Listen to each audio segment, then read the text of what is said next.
Physics solution में आपका स्वागत है।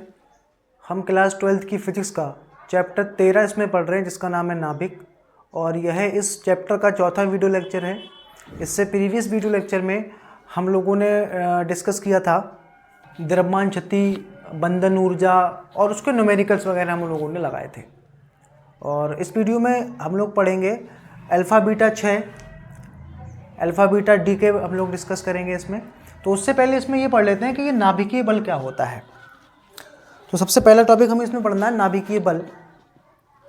तो जैसा कि इसके नाम से ही क्लियर है, नाभिकीय बल मतलब नाभिक के अंदर लगने वाला बल, नाभिक के अंदर लगने वाला बल। और नाभिक में क्या क्या होता है, हमारे प्रोटॉन होते हैं और न्यूट्रॉन होते हैं। मतलब न्यूट्रॉनों, किसी परमाणु के नाभिक में उपस्थित न्यूट्रॉनों और प्रोटॉनों के बीच लगने वाले आकर्षण बल को क्या कहते हैं, नाभिकीय बल कहते हैं। ठीक है, इसमें डेफिनेशन मैंने लिखी है, किसी नाभिक में न्यूक्लियोनो बोला जाए या प्रोटॉनों व न्यूट्रॉनों बोला जाए, क्योंकि प्रोटॉनों और न्यूट्रॉनों को ही क्या बोलते हैं हम लोग, न्यूक्लियन बोलते हैं। प्रोटॉनों व न्यूट्रॉनों के बीच लगने वाला वह बल जो न्यूक्लियोनों को बांधे रखता है उसे क्या कहते हैं, नाभिकीय बल कहते हैं। आप इसको ऐसे भी डिफाइन कर सकते हो।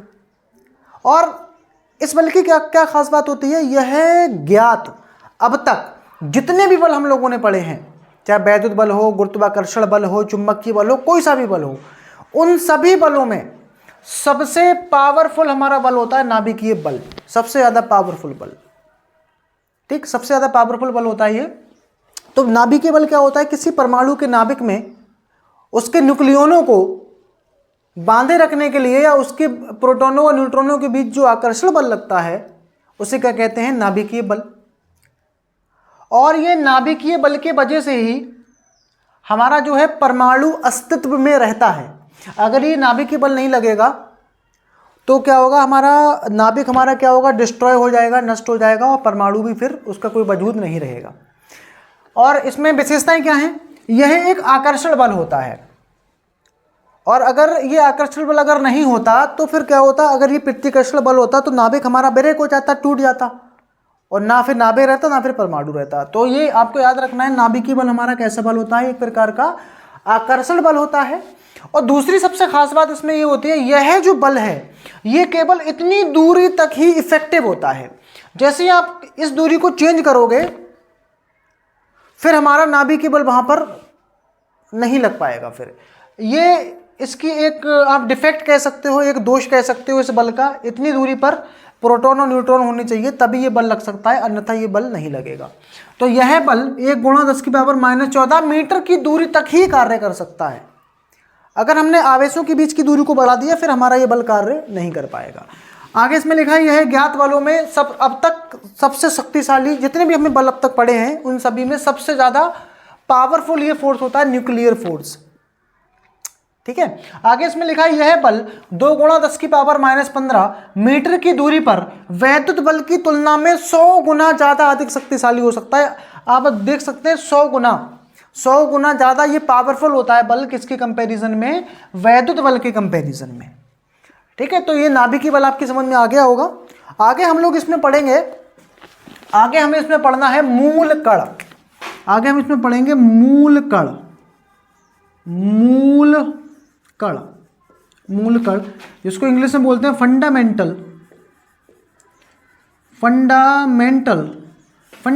पार्टिकल। ठीक है, फंडामेंटल पार्टिकल। तो फंडामेंटल पार्टिकल क्या होते हैं, देखिए जिसके आगे मूल लग जाए। हमने क्लास 11 में पढ़ी थी मूल राशियां।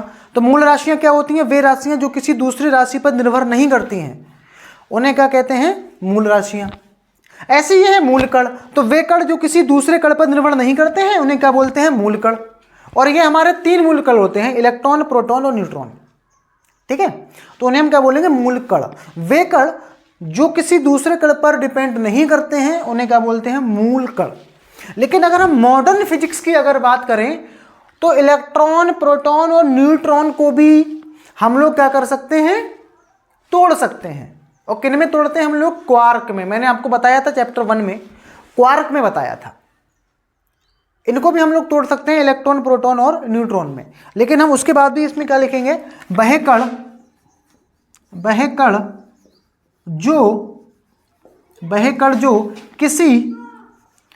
कण जो किसी दूसरे कण पर निर्भर नहीं करते हैं, किसी दूसरे कण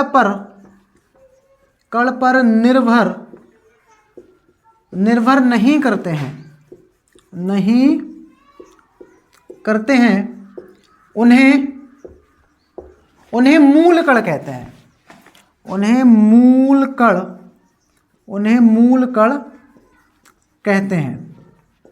उन्हें मूल कण कहते हैं।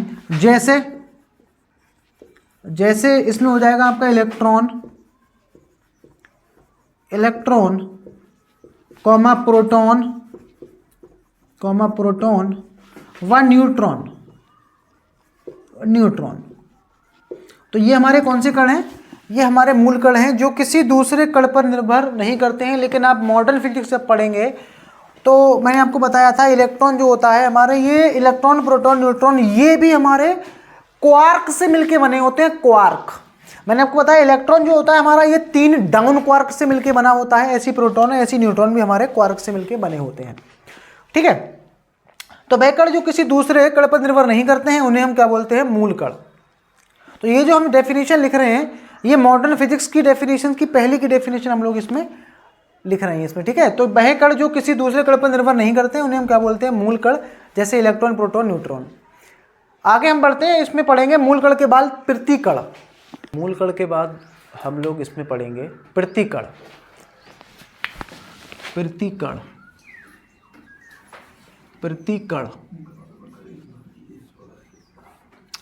मूल कण क्या होते हैं, मूल कण वे कण होते हैं जिनका निर्माण किसी दूसरे कण से नहीं होता है, या इसको हम ऐसे भी बोल सकते हैं, वे कण जो किसी दूसरे कण पर निर्भर नहीं करते हैं उन्हें मूल कण कहते हैं। ठीक है, और प्रतिकण हमारे क्या होते हैं, प्रतिकण वे कण होते हैं जब दो कण आपस में मिलते हैं और आपस में मिलने के पश्चात वह दोनों एक दूसरे को क्या कर देते हैं, नष्ट कर देते हैं। उन कणों को हम लोग बोलते हैं प्रतिकण, और उन दोनों के नष्ट होने से क्या उत्पन्न होती है, ऊर्जा उत्पन्न होती है। ठीक, तो प्रतिकण हमारे क्या होंगे, वे कण जब वे दोनों आपस में मिलते हैं तो उनके मिलने से क्या होता है, ऊर्जा उत्पन्न होती है और वे एक दूसरे को नष्ट कर देते हैं। उन्हें हम क्या बोलते हैं, प्रतिकण।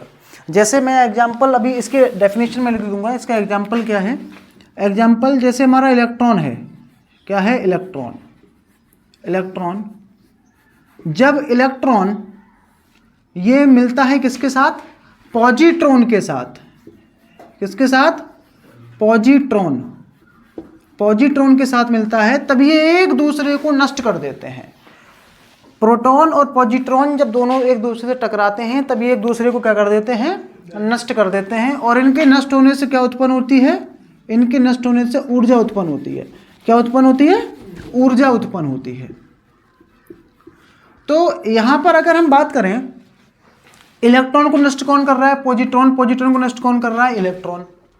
तो यहाँ पर इलेक्ट्रॉन तो हमारा एक मूल कण है, लेकिन इस मूल कण का पॉजिट्रॉन क्या हो जाएगा, एक प्रतिकण हो जाएगा। तो प्रतिकण क्या होते हैं, जब दो कण आपस में मिलते हैं तो मिलने के पश्चात वह एक दूसरे को क्या कर देते हैं, नष्ट कर देते हैं, और उनके नष्ट होने से क्या उत्पन्न होती है, ऊर्जा उत्पन्न होती है। तो उन्हें हम क्या बोलेंगे, प्रतिकण। जैसे एग्जाम्पल, ये इलेक्ट्रॉन को हम लोग ऐसे करेंगे प्रदर्शित,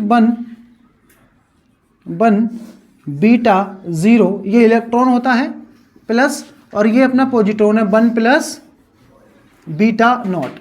इसको हम लोग प्रदर्शित करते हैं किससे, 1 प्लस बीटा नॉट से। ये एक दूसरे से टकराएंगे और एक दूसरे से टकराने के बाद में ऊर्जा उत्पन्न करेंगे। ठीक है, इन दोनों में अंतर क्या होता है, देखिए इन दोनों कणों का द्रव्यमान बराबर होता है।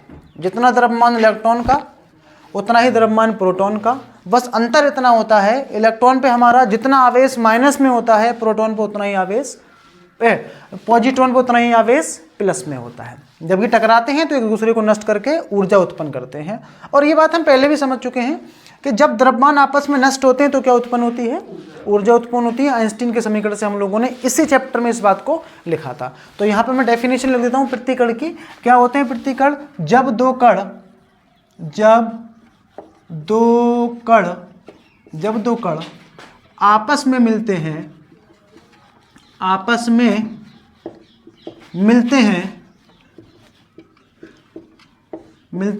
यदि वे एक दूसरे को क्या कर देते हैं, एक दूसरे को नष्ट कर देते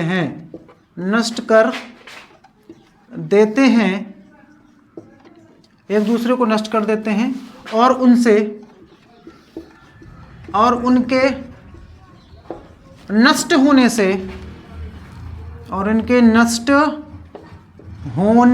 से क्या प्राप्त होती है, ऊर्जा प्राप्त होती है। उन्हें प्रतिकण कहते हैं।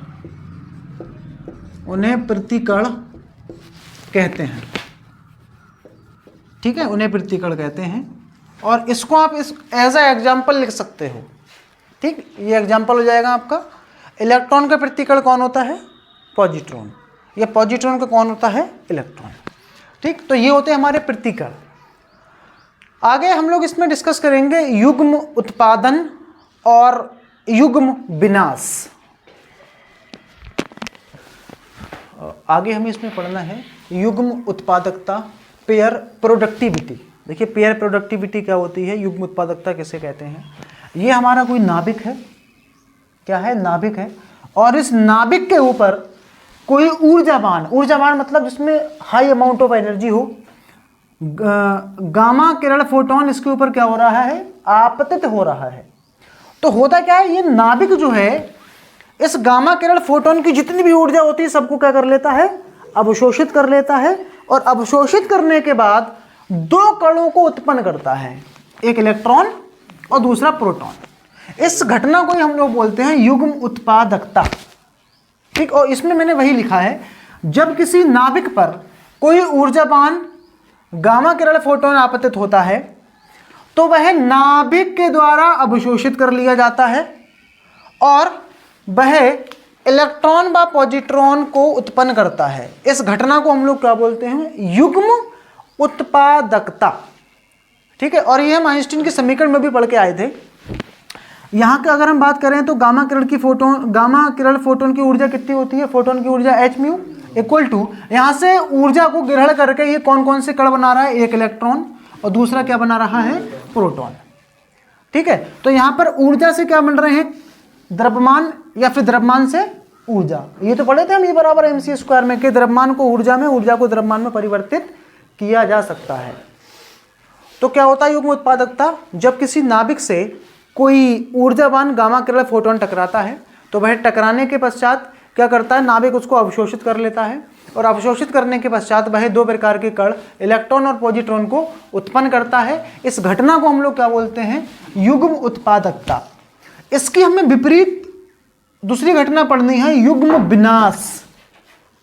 ठीक है, तो पहले आप इसको नोट करेंगे, फिर उसके बाद हम इसमें पढ़ेंगे युग्म विनाश। आगे हमें इसमें डिस्कस करना है युग्म विनाश, पेयर एनिहिलेशन। युग्म विनाश ये जो प्रोसेस है ये युग्म उत्पादकता का विपरीत प्रोसेस है, उल्टी घटना होती है ये। इसमें क्या होता है, जब दो विपरीत प्रकृति के कण आपस में मिलते हैं तो वे क्या कर देते हैं, एक दूसरे को नष्ट कर देते हैं। और जब वो कण एक दूसरे को नष्ट करेंगे, द्रव्यमान नष्ट होगा तो क्या उत्पन्न होगी, ऊर्जा उत्पन्न होगी। ठीक है, तो इसमें क्या होता है, जब एक कण, मैं एक कण ले रहा हूं, इसमें इलेक्ट्रॉन क्या ले लिया बेटा मैंने, इसमें एक इलेक्ट्रॉन ले लिया और दूसरा मैंने क्या ले लिया, एक ले लिया पॉजिट्रॉन, एक मैंने इसमें क्या ले लिया, पॉजिट्रॉन। तो जब इलेक्ट्रॉन पॉजिट्रॉन से मिलता है, ये दोनों एक दूसरे के कैसे कण होते हैं, विपरीत कण होते हैं। तो एक दूसरे को ये क्या कर देंगे, नष्ट कर देंगे। और नष्ट करने के पश्चात आप जानते हो जब हम द्रव्यमान को नष्ट करते हैं तो क्या मिलती है, ऊर्जा मिलती है। और यहाँ पर हमें क्या मिलेगी, h म्यू प्रकाश के रूप में क्या मिलेगी, ऊर्जा मिलेगी। तो इस घटना को हम लोग बोलते हैं युग्म विनाश। क्या बोलते हैं इसको, युग्म विनाश। तो ये क्या है, युग्म उत्पादकता का अपोजिट प्रक्रम है। कैसा है, अपोजिट। अभी हमने क्या पढ़ा था, ऊर्जा से दो कण बने थे, अब दो कणों को नष्ट किए क्या बन रही है, ऊर्जा बन रही है। ठीक है, तो युग्म विनाश और युग्म उत्पादकता एक दूसरे के विपरीत प्रोसेस होते हैं। तो इसमें क्या होता है, जब दो विपरीत प्रकृति के कण आपस में मिलते हैं तो उनके मिलने से क्या होते हैं, वे एक दूसरे को नष्ट कर देते हैं, और उनके नष्ट होने से, द्रव्यमान के नष्ट होने से क्या उत्पन्न होती है, ऊर्जा उत्पन्न होती है, और इस घटना को हम लोग क्या बोलते हैं, युग्म विनाश। ठीक है, तो लिख लेते हैं पहले इसमें जब दो विपरीत प्रकृति के कण, विपरीत प्रकृति के कण आपस में मिलते हैं, आपस में मिलते हैं तो वह एक दूसरे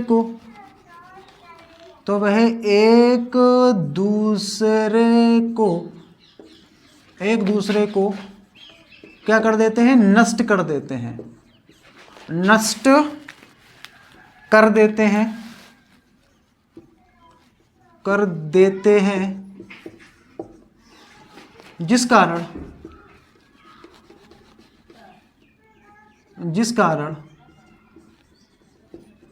जिस कारण ऊर्जा उत्पन्न होती है, ऊर्जा उत्पन्न होती है। इस घटना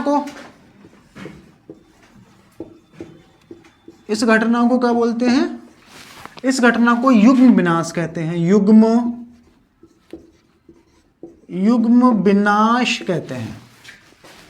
विनाश कहते हैं।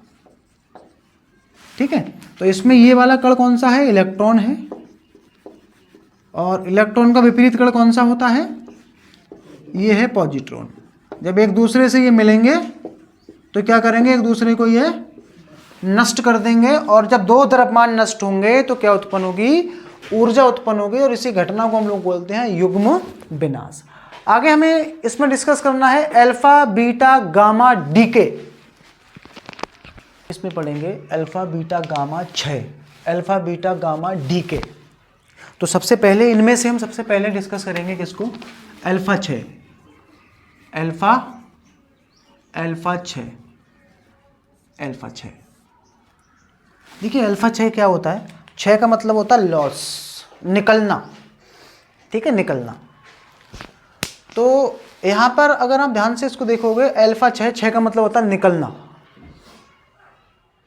मतलब अल्फा कण का निकलना। वो अल्फा कण हमें निकालना कहाँ से है, किसी रेडियो एक्टिव पदार्थ से। तो जब किसी रेडियो एक्टिव परमाणु से एक अल्फा कण निकलता है, तो उसके परमाणु क्रमांक में 2 की और उसके परमाणु भार में 4 की कमी आ जाती है। और उसके जब परमाणु क्रमांक में कमी आ गई, यानी परमाणु क्रमांक जब चेंज हो गया, तो आवर्त सारणी में उसका स्थान भी क्या होगा, बदल जाएगा, है ना। तो जब किसी रेडियो एक्टिव परमाणु से एक अल्फा कण निकलता है तो उसके परमाणु क्रमांक में 2 की और उसके परमाणु भार में 4 की कमी आ जाती है। परमाणु क्रमांक बदल जाने के कारण आवर्त सारणी में उस तत्व का स्थान भी परिवर्तित हो जाता है, और इसे हम लोग क्या बोलते हैं, अल्फा क्षय।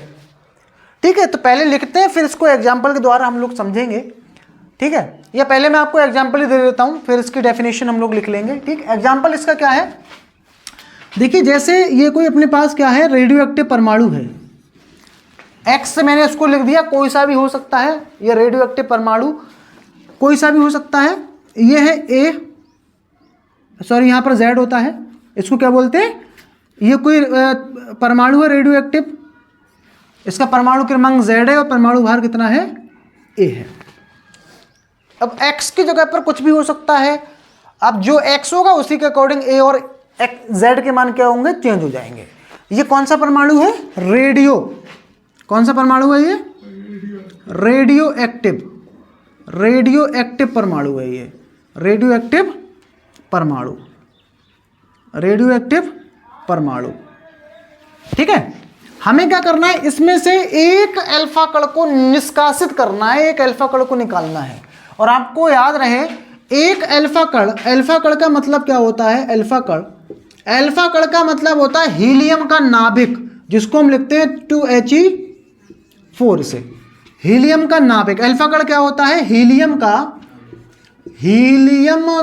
नाभिक, हीलियम का नाभिक, ये होता है अल्फा कण का मतलब। अब यहां से क्या हुआ, देखो 2He4 निकल गया, 2He4 निकल गया। बोले तो क्या निकल गया, यहां से एक अल्फा कण यहां से हमने निकाल दिया।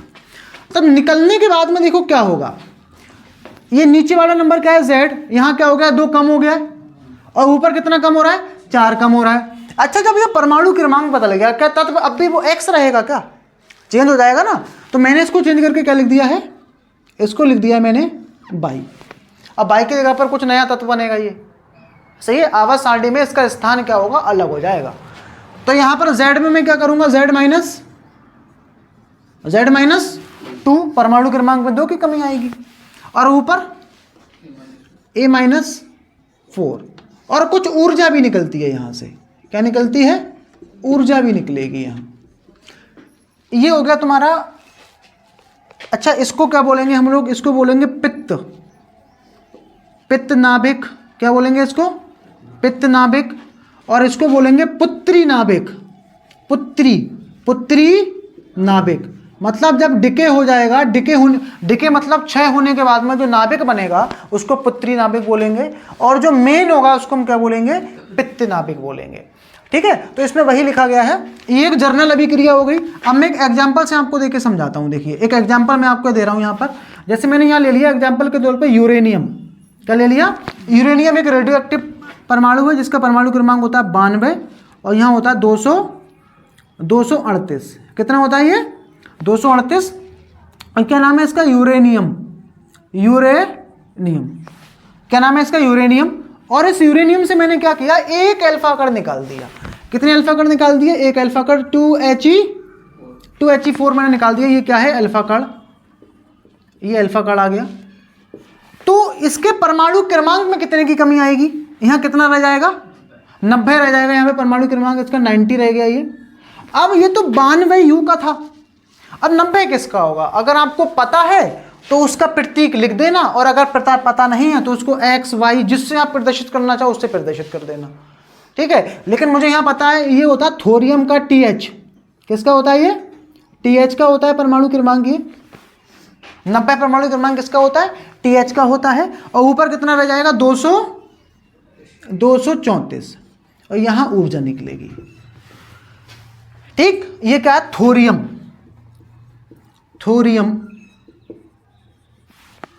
ये थोरियम हो गया। तो ये हो गया आपका पितृ नाभिक, और ये क्या होगा आपका पुत्री नाभिक। इसी को हम लोग बोलते हैं अल्फा 6। तो जब किसी रेडियो एक्टिव परमाणु से एक अल्फा कण निकलता है तो उसके परमाणु क्रमांक में 2 की कमी और उसके परमाणु भार में 4 की कमी आ जाती है। ठीक है, तो आई होप आपके ये समझ में आ गया होगा। आगे मैं इसमें लिख देता हूं, जब किसी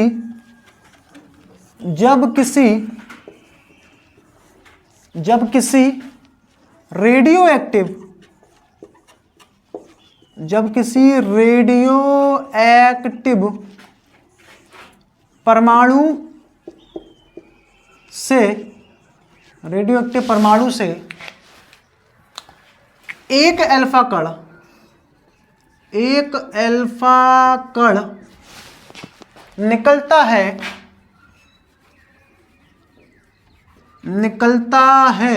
निकलता है तो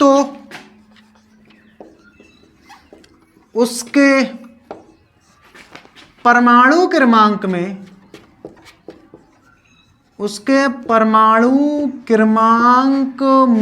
2 की और परमाणु भार में 4 की कमी आ जाती है। आ जाती है। परमाणु क्रमांक बदल जाने के कारण, परमाणु क्रमांक बदल जाने के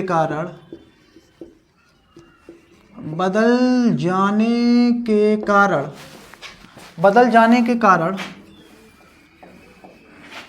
आवर्त सारणी में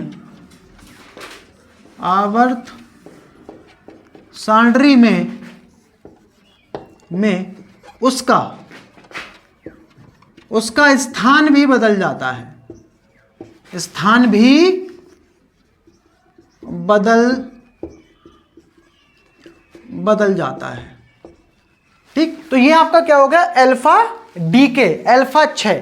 तो समझ में आपके ये आ गया होगा कि जब भी रेडियोएक्टिव परमाणु से एक अल्फा कण निष्कासित होगा, एक अल्फा कण निकलेगा, तो परमाणु क्रमांक में 2 की और परमाणु भार में 4 की कमी आ जाती है। और जब परमाणु क्रमांक चेंज हो गया तो आवर्त सारणी में उसका क्या बदल जाएगा, स्थान भी बदल जाएगा। ठीक है, तो पहले आप इसको नोट करेंगे, उसके बाद हम इसमें पढ़ेंगे बीटा 6। हम इसमें पढ़ेंगे बीटा 6। ठीक है, बीटा 6 पढ़ेंगे इसमें, बीटा 6, बीटा डीके। तो अल्फा 6 में क्या निकलता है, अल्फा कण, बीटा में क्या निकलेगा, बीटा कण। ठीक है, अल्फा कण अभी अल्फा 6 क्या होता है, जब किसी रेडियोएक्टिव परमाणु से एक अल्फा कण निकलता है तो उसके परमाणु क्रमांक में 2 की कमी और परमाणु भार में 4 की कमी आ जाती है, और आवर्त सारणी में उसका स्थान क्या होता है, चेंज हो जाता है। लेकिन यहाँ पर जो बीटा 6 होता है ये हमारा 2 प्रकार का होता है। कितने प्रकार का होता है, 2 प्रकार का। बीटा 6 या बीटा कण बोला जाए, बीटा कण 2 प्रकार के होते हैं, दो प्रकार के होते हैं, 2 प्रकार के होते हैं इसमें। कौन कौन से, सबसे पहला है इसमें, इलेक्ट्रॉन, और दूसरा क्या होता है इलेक्ट्रॉन का, पॉजिट्रॉन।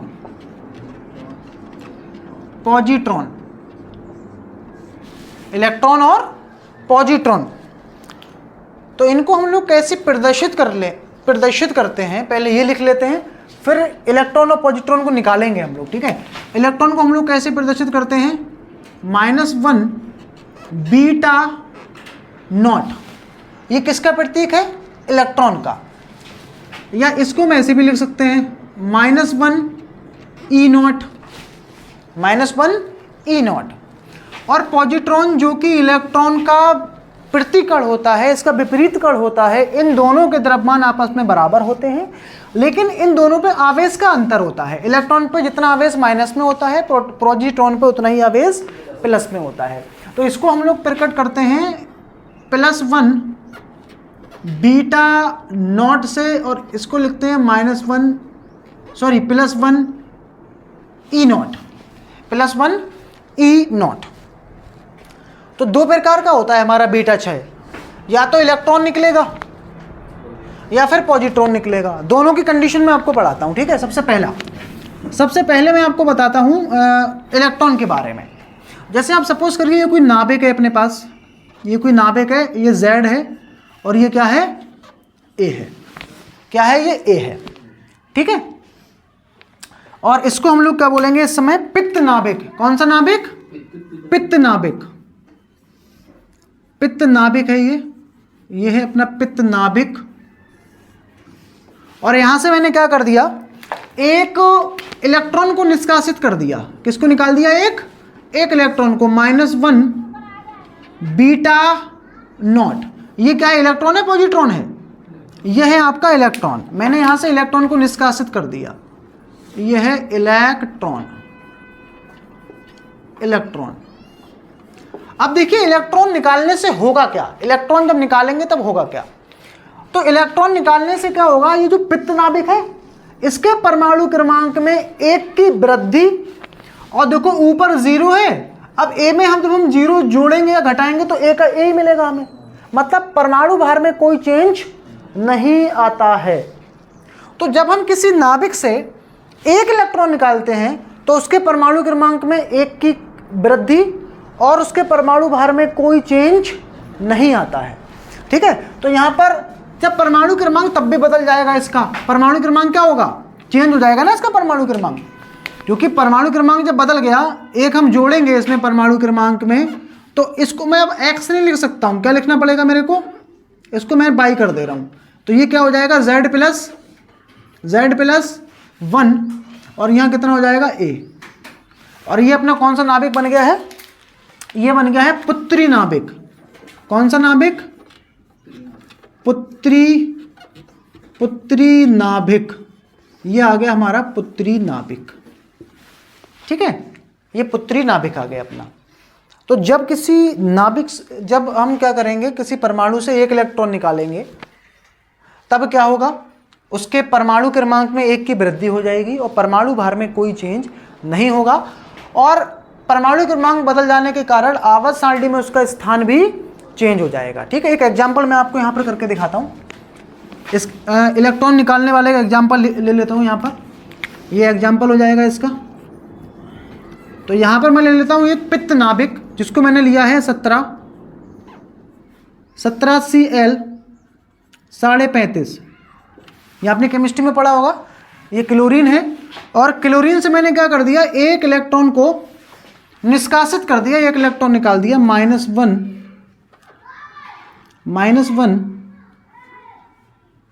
B0 0।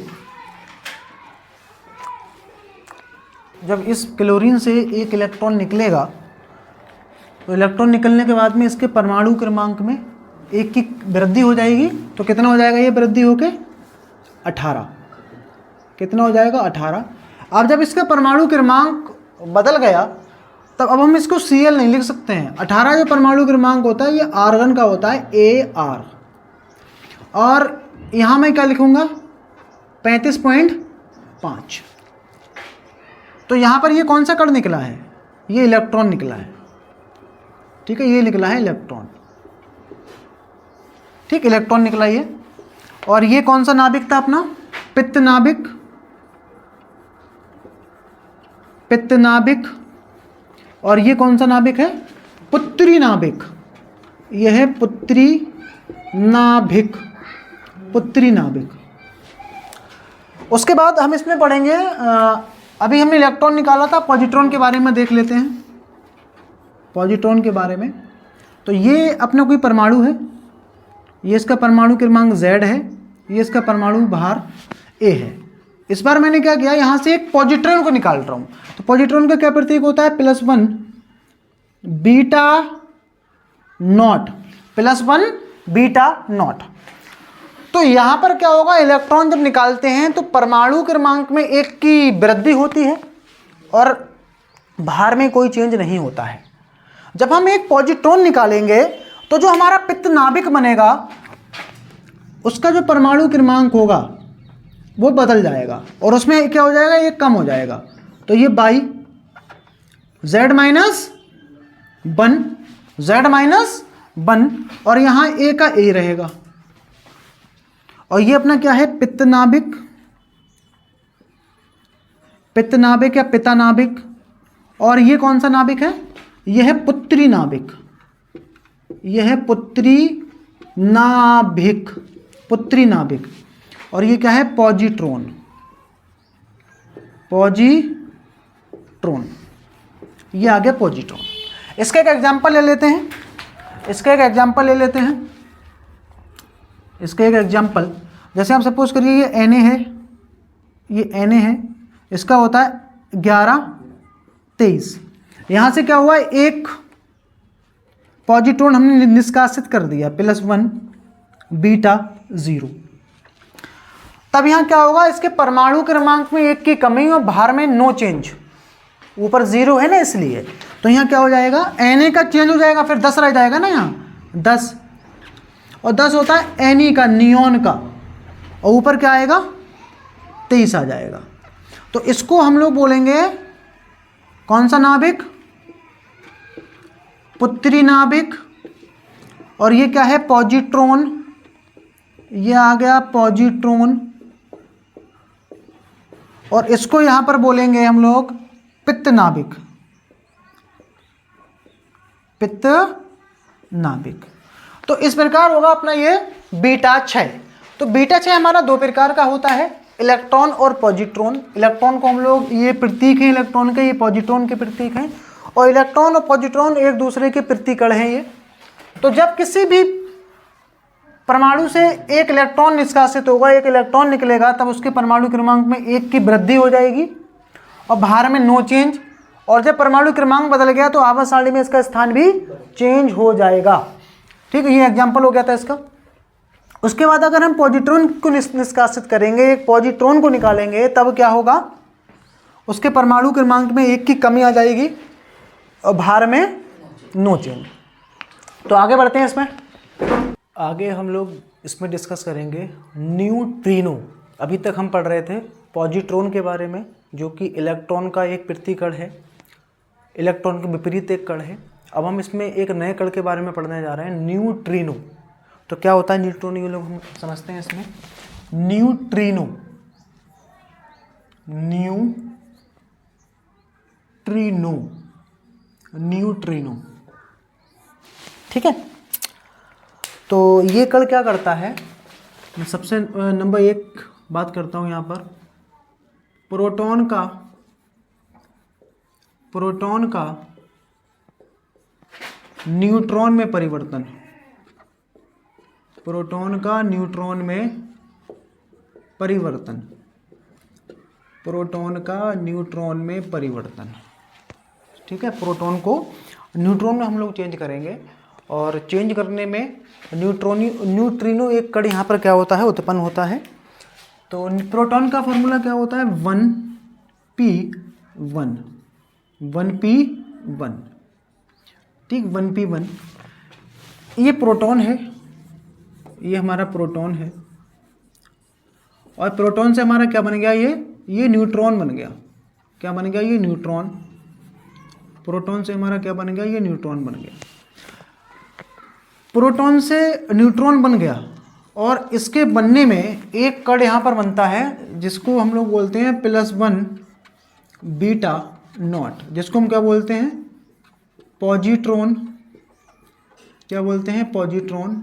और इसी के साथ साथ यहाँ पर एक कण और रिलीज होता है, एक कण यहाँ पर और रिलीज होता है, और इस कण को ही यहाँ पर बोला जाता है क्या, न्यूट्रिनो। न्यूट्रिनो, क्या बोलते हैं इसको, न्यूट्रिनो।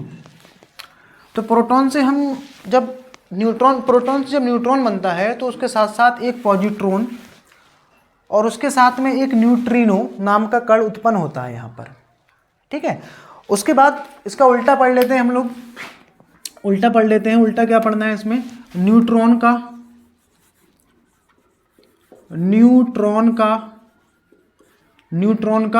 प्रोटॉन में परिवर्तन,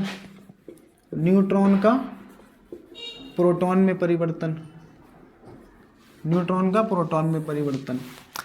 तो यहाँ पर क्या होगा, हमारा न्यूट्रॉन जो है वो कन्वर्ट हो जाएगा प्रोटॉन में। न्यूट्रॉन का फॉर्मूला क्या होता है, 0n1। यहाँ 0 क्यों आया, क्योंकि न्यूट्रॉन पर किसी भी प्रकार का कोई आवेश नहीं होता है, तो यहाँ पर 0 लिखेंगे, ठीक है। तो ये न्यूट्रॉन है। अब इस न्यूट्रॉन से हमें क्या कन्वर्ट करना है, प्रोटॉन में कन्वर्ट करना है इसको, प्रोटॉन। न्यूट्रॉन से हमारा क्या बन गया, ये प्रोटॉन बन गया। और प्रोटॉन आप देख सकते हो इसका परमाणु क्रमांक 1 बढ़ गया है। परमाणु क्रमांक 1 कब बढ़ेगा, जब हम यहाँ से क्या निकालें, एक इलेक्ट्रॉन को रिलीज करें, और इसके साथ साथ एक विशेष प्रकार का कण इसमें रिलीज होता है, इसको न्यूट्रिनो बोलते हैं, और इसको बोलते हैं एंटी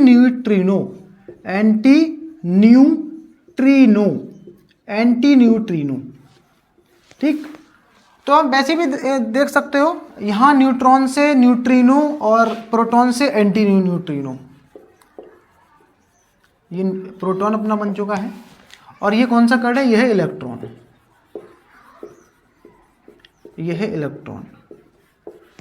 तो ये हमारा न्यूट्रिनो जो है, ये भी किसके अंतर्गत बनता है, बीटा डीके के अंतर्गत बनता है।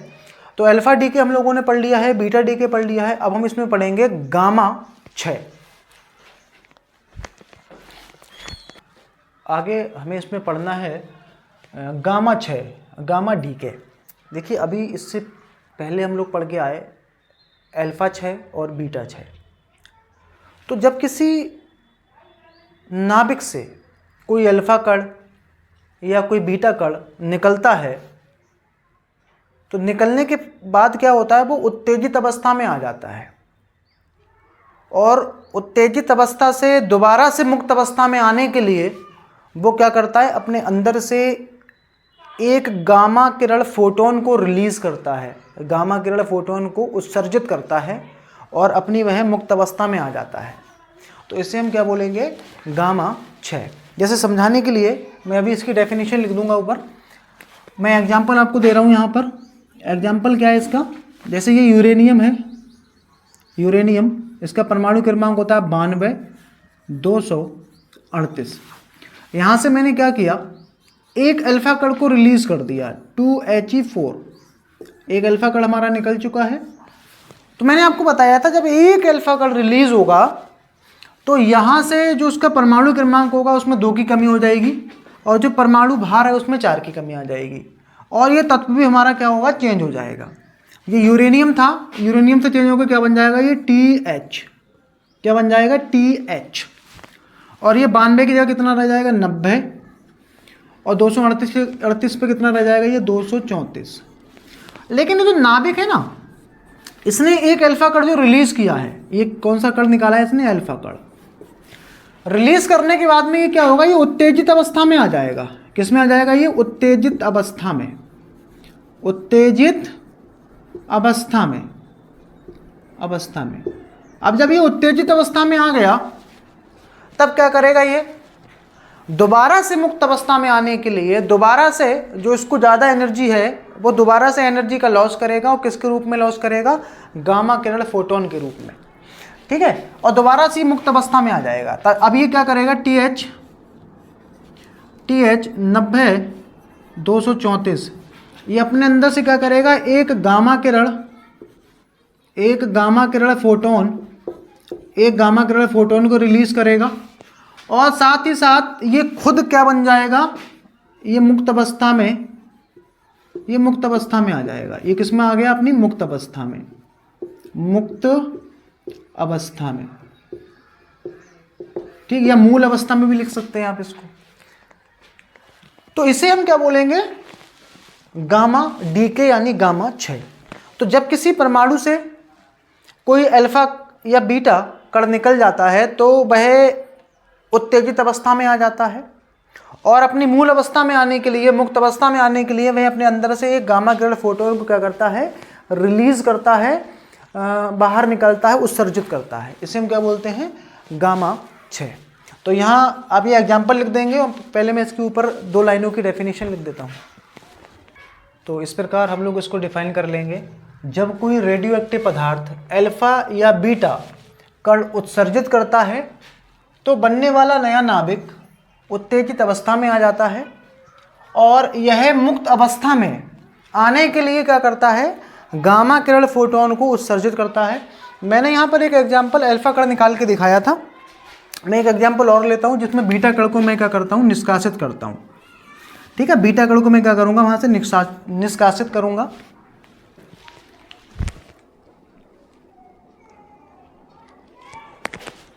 और इसके लिए मैंने क्या, ये एग्जाम्पल ले लिया है 27 CO60, ये कोबाल्ट है। और यहाँ से मैंने क्या किया, एक इलेक्ट्रॉन को उत्सर्जित करा दिया, 1 बीटा नॉट, एक इलेक्ट्रॉन को मैंने यहाँ से निकाला है। और जब हम एक इलेक्ट्रॉन को निकालेंगे, जब एक इलेक्ट्रॉन हम लोग निकाल देंगे तो अभी हमने पढ़ा था उसके परमाणु क्रमांक में एक वृद्धि हो जाती है। तो यहाँ कितना हो जाएगा, 27 की जगह पर 28 हो जाएगा। और CO की जगह क्या बन जाएगा, ये एलिमेंट, ये बन गया हमारा Ni और ऊपर कोई चेंज नहीं होता है ना। अब ये जो नाभिक बना है ना, ये क्या होगा, ये उत्तेजित अवस्था में आ गया। कौन सी अवस्था में, उत्तेजित अवस्था में। कौन सी अवस्था में है ये है उत्तेजित अवस्था में। उत्तेजित अवस्था में अब दोबारा ये किस में आना चाहेगा, मुक्त अवस्था में आना चाहेगा। तो मुक्त अवस्था में आने के लिए क्या करेगा, ये एन आई 60 और ये 28, ये क्या करेगा, एक गामा किरण फोटोन को ये क्या करेगा, ये रिलीज करेगा, गामा किरण फोटोन को रिलीज करेगा और खुद क्या हो जाएगा, ये खुद क्या होगा, मुक्त अवस्था में आ जाएगा। ये कैसा आ जाएगा, ये मुक्त अवस्था में, ये खुद आ गया मुक्त अवस्था में। ठीक है, तो इसको हम क्या बोलते हैं, गामा 6। तो अल्फा 6, बीटा 6, गामा 6 ये हम लोगों ने पढ़ लिए हैं। और अभी मैं आगे आपको ये बताऊंगा कि इस टॉपिक पर आखिर न्यूमेरिकल या क्वेश्चन किस टाइप से बोर्ड एग्जाम में आपसे पूछे जाते हैं। अल्फा बीटा गामा आपकी समझ में आया होगा, अगर समझ में नहीं आया है तो एक बार आप इसको और देख लें और अच्छे से ही क्लियर हो जाएगा। ठीक है, तो आगे बढ़ते हैं इसमें। अल्फा बीटा गामा पर हमारे बोर्ड एग्जाम में किस प्रकार आपसे क्वेश्चन पूछे जाते हैं। तो इसमें पहला क्वेश्चन लिखा हुआ है, दी गई अभिक्रिया नाभिकीय अभिक्रिया में x प्रदर्शित करता है। x बताना है इसमें क्या प्रदर्शित करेगा। इसमें आप देख सकते हो 6C12 से 5B11 ये बन रहा है और यहाँ पर एक क्या बना है, हमारा एक पॉजिट्रॉन बना है। तो हमें इस x की जगह बताना है x क्या बनेगा, ये हमको बताना है यहाँ पर। ठीक है, x क्या होना चाहिए। अगर आप इसको ध्यान से देखो तो यहाँ 6 नंबर है, यहाँ 5 है, 5 और 1 6 हो गया, क्या हो गया, 6 हो गया। तो नीचे का तो बैलेंस आ रहा है पूरा 6, ऊपर कितना है 12, लेकिन 11 में अगर मैं 0 जोड़ता हूँ तो 11 मिलेगा। मतलब एक ऐसा कण यहाँ पर बनेगा, एक ऐसा कण यहाँ पर उत्सर्जित होगा जिसकी पावर कितनी हो, 1 हो। अब पावर 1 किसमें होती है, अगर मैं इलेक्ट्रॉन की बात करूं तो हम इलेक्ट्रॉन को ऐसे दिखाते हैं -1 बीटा नॉट, ऐसे दिखाते हैं इलेक्ट्रॉन को। तो 0 तो नहीं हो सकता, अगर हम 11 में 0 जोड़ेंगे तो 11 का 11 रहेगा। तो ये कण इलेक्ट्रॉन तो नहीं हो सकता है, इलेक्ट्रॉन नहीं होगा, किसी कीमत पे इलेक्ट्रॉन नहीं होगा। अगर मैं यहाँ प्रोटॉन की बात करूं तो 0n1 5 और 1 6 में नीचे वाला 0 जोड़ूंगा तो 6 का 6 रहेगा, यानी 6 का 6 होना चाहिए। ठीक है, दोनों तरफ बैलेंस होना चाहिए। ऊपर बना रहा है 11 में 0 जुड़ेगा 1 आएगा, 11 आएगा, 11 में 1 जोड़ेंगे तो 12 हो जाएगा।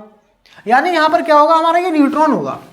क्या होगा यहाँ पर, ये हमारा न्यूट्रॉन बनेगा। यहाँ पर इस x की जगह पर क्या बनेगा, न्यूट्रॉन बनेगा। न्यूट्रिनो भी नहीं हो सकता है, क्योंकि न्यूट्रिनो ऐसा होता है, इसकी कोई पावर नहीं होती है। प्रोटॉन ये होता है 1H1 या फिर 1P1, 1H1 भी लिखते हैं इसको, तो ये भी नहीं हो सकता है।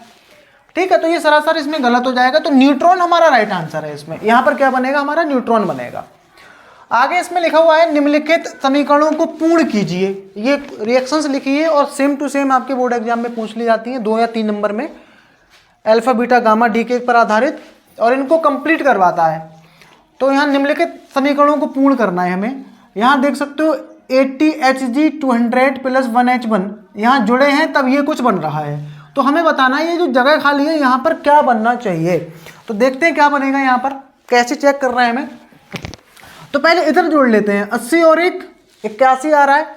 यहाँ पर 200 और 1 कितना हो गया, 201, नीचे 81, ऊपर 201। लेकिन इधर जो बन रहा है, इधर आप अगर ध्यान से देखोगे तो 79 है, यहाँ 197 है, यहाँ पर 2 कम है, यहाँ पर 4 कम है। तो दोनों तरफ बैलेंस करने के लिए आप देख सकते हो, अगर मैं इलेक्ट्रॉन लिखूंगा तब भी बैलेंस नहीं होगा, न्यूट्रॉन लिखूंगा तब भी बैलेंस नहीं होगा, ना ही इससे बैलेंस होगा ना ही इससे बैलेंस होगा। तो मुझे यहाँ क्या लिखना चाहिए, एक अल्फा कण लिखना चाहिए। क्या लिखना चाहिए, अल्फा कण। क्यों लिखना चाहिए, क्योंकि 2He4, अब देखो ये बैलेंस हो जाएगा 2He4। यहाँ कितना है, 80 और 1 81, तो इन दोनों को जोड़ेंगे तो 81 आएगा। 200 और 1 201, 197 और 4 201, बैलेंस हो रहा है। और बाकी आप कोई सा भी कण अगर रखोगे तो ये बैलेंस नहीं हो पाएगा। अल्फा कण 2He4 से ये बैलेंस हो जाएगा। तो यहाँ पर क्या आएगा, 2He4। ठीक है, नेक्स्ट हमारा क्वेश्चन है इसमें दूसरा पार्ट, 4Be9 + 2He4। तो हमें बताना है इस तरफ क्या बनेगा, जबकि यहाँ पर एक न्यूट्रॉन बन रहा है। क्या बन रहा है, एक न्यूट्रॉन उत्सर्जित हुआ है।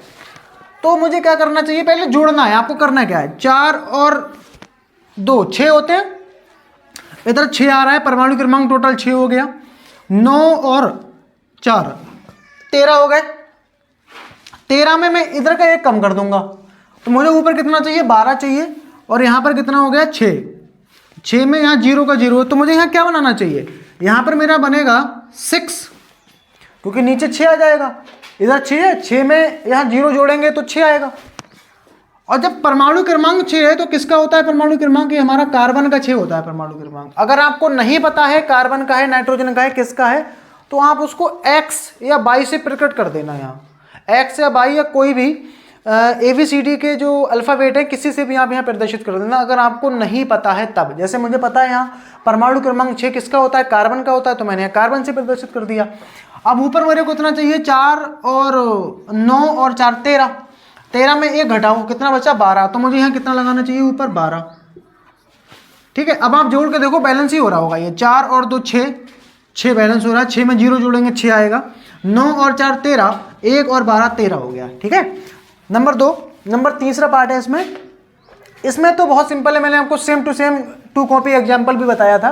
ये यूरेनियम है, इसमें से एक अल्फा कण निकलेगा, तो ये कितना हो जाएगा 90, और यहाँ क्या आएगा TH, यहाँ आएगा 234। सही है, तो ये थोरियम बन जाता है, आप जानते हो। इसमें लास्ट है हमारा, इसमें ये एल्यूमिनियम का नाभिक है और ये हीलियम नाभिक है, दोनों मिलके ये बना रहे हैं। अब आप देख सकते हो 13 और 2 15 हो गया, ठीक, कोई दिक्कत नहीं है इसमें। 27 और 4 31, यहाँ 1 की कमी है, तो मुझे यहाँ क्या चाहिए 0 चाहिए, यहाँ क्या चाहिए 0, और 1 मुझे ऊपर चाहिए, तो N1, यानी यहाँ क्या बनेगा हमारा न्यूट्रॉन बनेगा। ठीक है, तो आई होप आपको ये समझ में आ गया होगा। तो अल्फा बीटा गामा पर इस प्रकार से आपसे क्वेश्चन जो है बोर्ड एग्जाम में पूछे जाते हैं। और ये वाला जो क्वेश्चन है दूसरा वाला, निम्नलिखित अभिक्रियाओं को पूर्ण कीजिए, ये कई बार सेम टू सेम क्वेश्चन आपका बोर्ड एग्जाम में रिपीट हुआ है। तो अगर इस टाइप की रिएक्शंस कोई सी भी आती हैं तो आप ऐसे फिल कर लेंगे, बट आपको ये याद रखना है कि कौन से कण को हम लोग कैसे प्रदर्शित करते हैं, फिर आप किसी भी रिएक्शन को बनाना सीख जाएंगे। ठीक, तो इसमें इस चैप्टर में हमारा भी एक वीडियो लेक्चर और आएगा जिसमें हम लोग नाभिकीय अभिक्रियाओं के बारे में पढ़ेंगे, और उसके बाद फिर हमारा ये चैप्टर जो है फिनिश हो जाएगा। ठीक है, तो वीडियो आपको अगर अच्छा लगा हो तो लाइक शेयर कमेंट करें, और अगर आप चैनल पर नए हो तो चैनल को सब्सक्राइब कर लें, जिससे कि कोई भी नोटिफिकेशन आए तो आप तक पहुंच जाए। तो मिलेंगे नेक्स्ट वीडियो में, अब तक के लिए थैंक यू।